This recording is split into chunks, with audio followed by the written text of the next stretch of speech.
dhageessaniittu intina maqaan ishee eenyudha imaanii waamaniitu doorsisan. Imaanii waamanii maqaan isaa eenyudha Muubaa sanaa fi Beetiin jechuudha.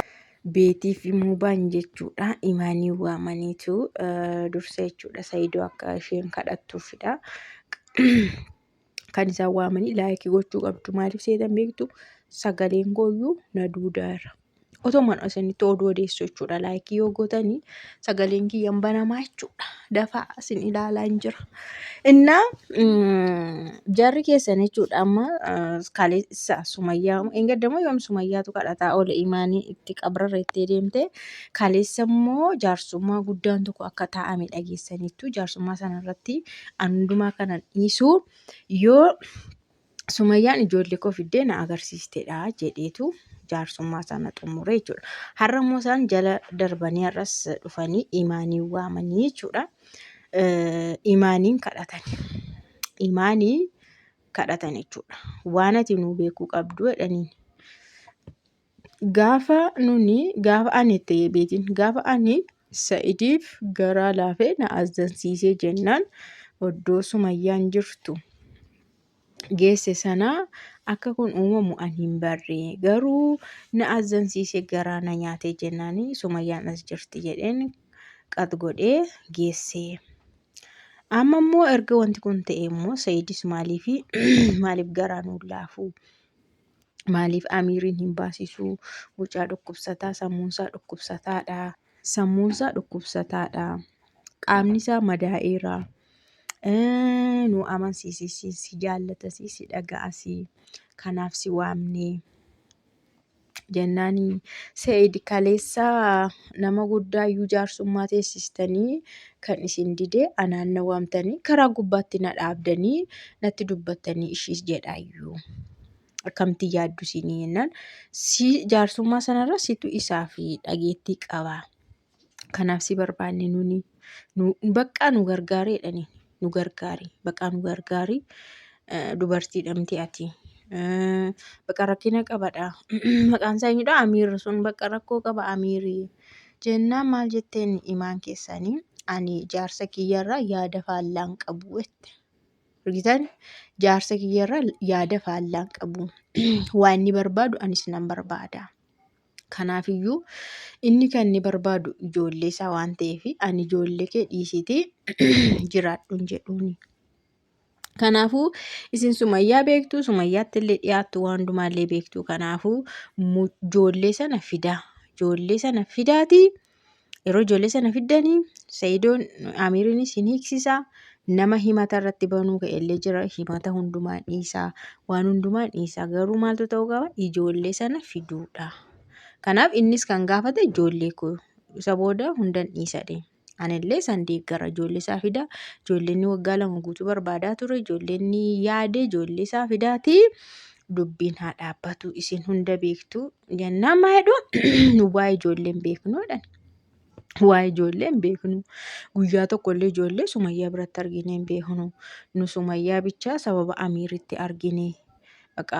Haala Amiir sanaanii akka carraa Amiir faana argite achi Sumayyaa barre malee Sa'idiif Sumayyaan hammam akka wal lolanii yoom akka wal lolaa turanii hammam maal waan kana hundumaa hin beeknu. Jennaa waanuma hin beekne zim jettanii itti galtanii reeyyuu jetteen himan.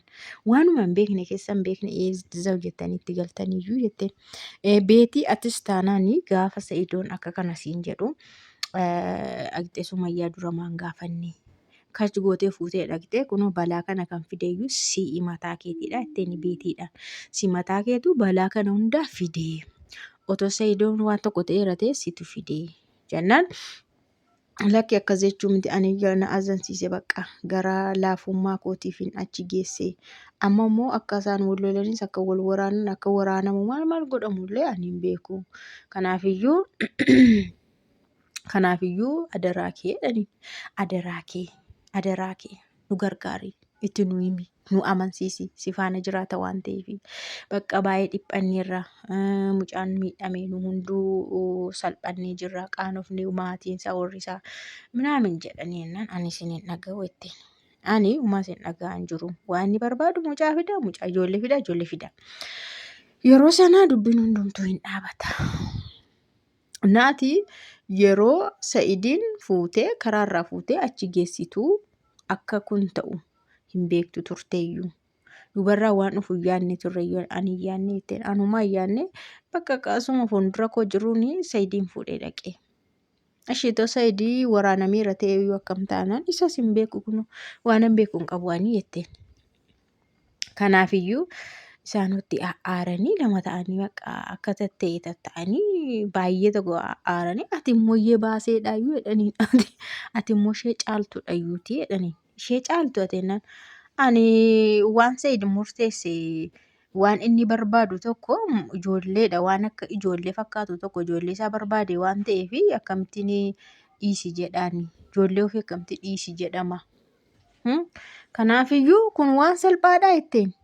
Waan salphaadha ijoollee kan isaatti agarsiistu bakka haa fidduu isheeyyuu dhiisaa jetteen Sumayyaayyuu itti dhiisaa ijoollee dhaqaa ofii keessan fidaa jetteen ijoollee sana ofii keessan fidaatii waan dhumaa xumuramee dhaabbata. Innaa jettu bakka inni suni muubaan suni garuu jedheen kana booda wanti dhufu rakkoon dhufu sirras gahuu danda'a jedheen. Rakkoon dhufu sirras gahuu danda'a, Sa'idirras gahuu danda'a. Karuma fedhee nama keessanirra gahuu danda'a karaa keessanii jedheen. Jennaan bakka rakkoo dhufuuf ati yaadda'ini jetteen.